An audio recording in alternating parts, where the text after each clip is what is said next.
Hi, this is Kerry with Filmmaker Central, and today we're going to take a look at the GoPro 360 Max. So stay right there. We'll be right back.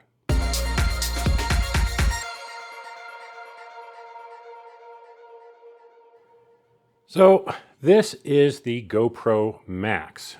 It is a 360-degree camera, so that's why there's lenses on both sides.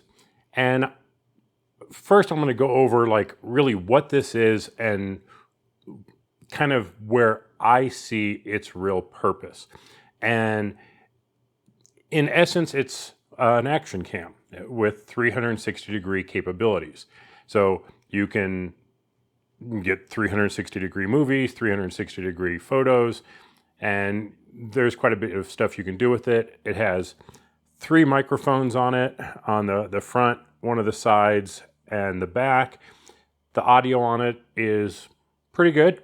And if you're recording the audio and a 360 video, then as you move around in the video, the sound will come from, well, it'll have the appropriate level for the direction that you're facing, which is, I mean, it's kind of interesting. The problem is I just don't see a lot of people have any interest in 360-degree video right now. But we'll get to where I think this thing actually does work really well. So we'll get to that in a minute. In terms of features, I do like the built-in GoPro mount right on the bottom. So you just flip it out. The new Hero 8 also has that, so you're never losing that. Although I gotta say, this is just so outdated. Why couldn't they have designed something where there was also a 1/4-20 mount? Way more people are going to put this on a tripod or some other type of mount. So you always have to have a tripod adapter to go with it. And I find that is just a little clunky. There are a bajillion GoPro mounts out there, so that's not really an issue. But it'd be nice if I could just put a 1/4-20 on here without having to have an adapter all the time. So I always keep an adapter on it. It's got a power button on the side, the start stop on the top, so very, very simplistic controls. On the side here, if you push down, it unlocks. Push that down further and open it up. You have the removable battery and the SD card slot, as well as the USB port for transferring the files and charging. So again, while some of these things are good, I also want to point out kind of the negatives on it. First off, the USB port, having to either leave this door all the way open or remove it to be able to have your USB charger in here while you're recording. This is a pain in the ass because this door is so big. The SD card slot, maybe other people can do it, but with my fingers, I cannot take the SD card in or out without having to remove the battery because I just can't get my fingers down in there enough. So I'm not thrilled with that design, but it works and it's okay. If you compare it to a lot of the DJI products, it's actually not bad. The SD cards are so difficult to get push in and push out. I really wish they'd do that better. But on here, I can kind of live with the micro SD slot. It's not that big of a deal. But I wish there was a different way of doing the USB without having to deal with this door all the time. But not the end of the world. It's usable. The battery life is pretty decent. I didn't have any issues with that. Batteries are fairly inexpensive, and if you get one of these, you can sign up for their program, and I think even free for the first 30 days, you can get accessories for half off. So you can stock up on some batteries pretty inexpensively. In terms of what the camera can do, they claim it's 3 cameras in one. Single lens hero style video with good image stabilization, and immersive 360 footage in 6K, which it's not 6K. Vlog to the max with shotgun mic performance.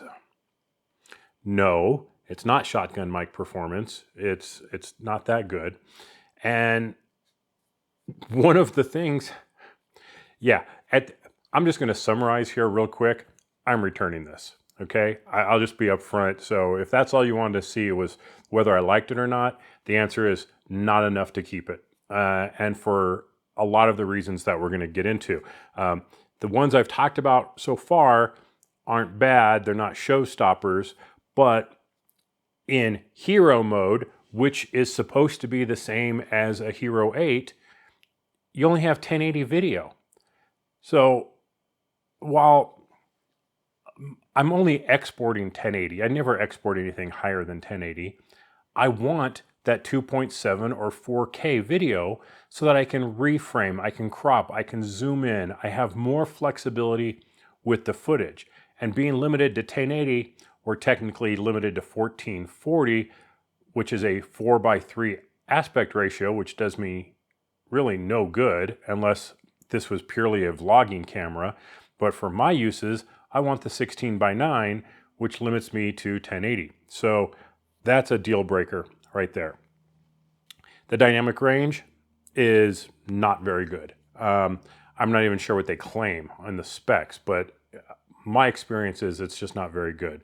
I took some trail footage, you can see it here, and either I'm crushing the shadows or I'm blowing out the skies. There's just no in between. And because there's no way to put ND filters on here, you can't control your shutter speed. You have to crank the shutter speed really high in order to get the exposure down. So that's a big negative in my book. Just that design limitation is that's a no-go. So if there was a way of putting ND filters on here, that would be a plus, but there isn't. So, okay, fine. Now, what is it good at? And I'll say what it's good at is the image stabilization is rock solid, works really well. So you don't need much in the way of post-production or a gimbal or anything like that to get really good, smooth video out of it.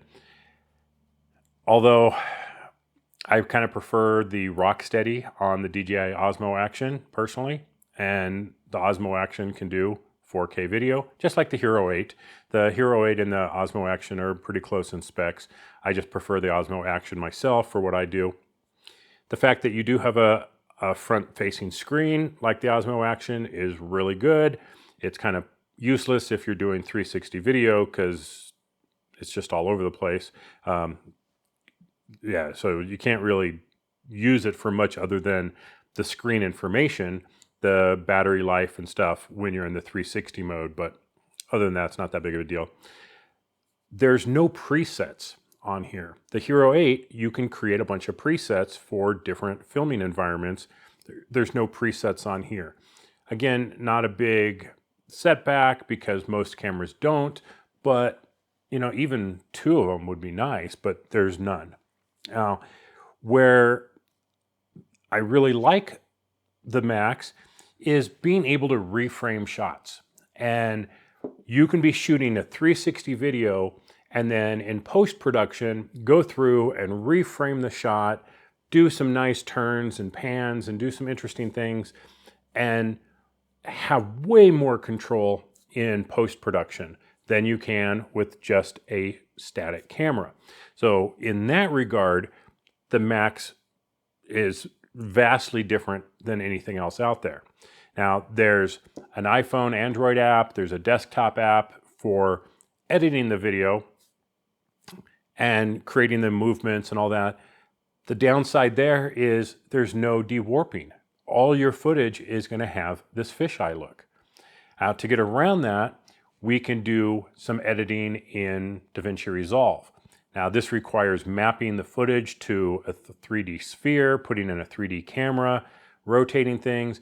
It's not going to be perfect, but it's going to be much, much better than you can get with the apps.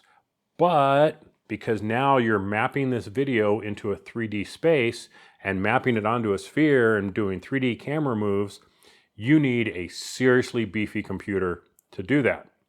And in Resolve, you can't listen to the audio of the video while you're editing it in Fusion.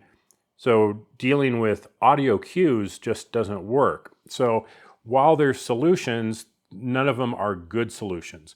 Final Cut Pro can work with the 3D footage, but there's no dewarping, and the keyframing is really awkward in doing it. So you can't get things to be as smooth as you want. So while technically it's very, very interesting and highly intriguing enough for me to go and drop $500 on one of these to really see what it can do, at the end of the day, the footage is just too difficult to work with to get the results you want. Without having a really good dynamic range or low light performance or high resolution, and even though this can be shooting in 5.4K, by the time you've cropped it down to a normal frame, you're really not getting much in the way of resolution. So the video quality isn't that good. Now, on top of that, in terms of color profiles, you have ProTune. They still haven't gone to a standard industry color profile. Give us a log, give us Cinelike, give us something that will match our other cameras besides ProTune. So that's another negative on it. And honestly, $500, I mean, that's, for something like this, you're just not getting the value in my opinion. What I think is the most interesting is the technology.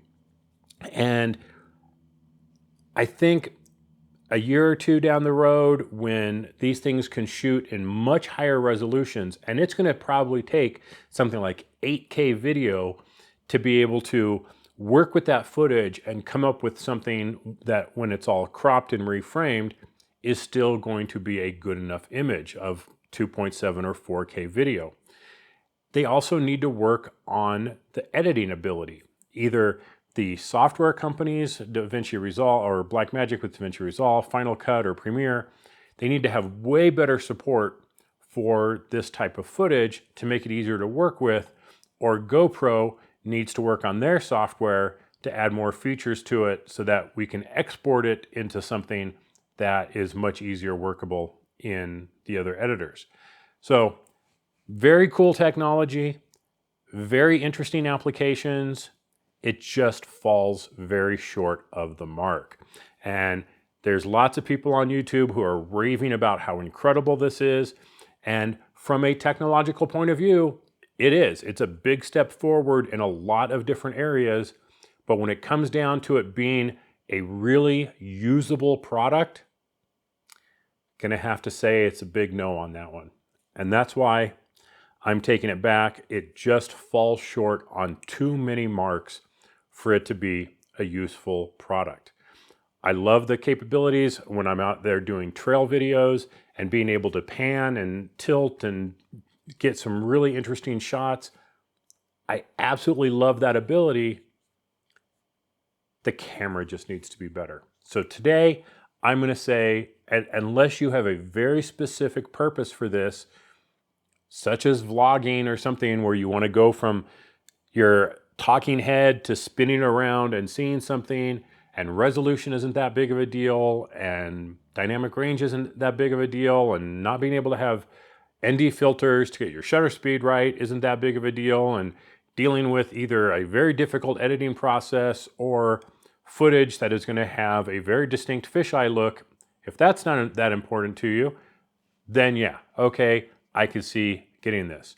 But today, if you want footage that is going to look top-notch, that is not going to have fisheye, that's going to be easy to work with, this is not it. So that's my take on the GoPro Max.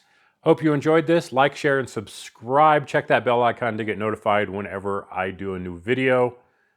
Thanks for watching, everybody. I'll catch you later. Bye-bye.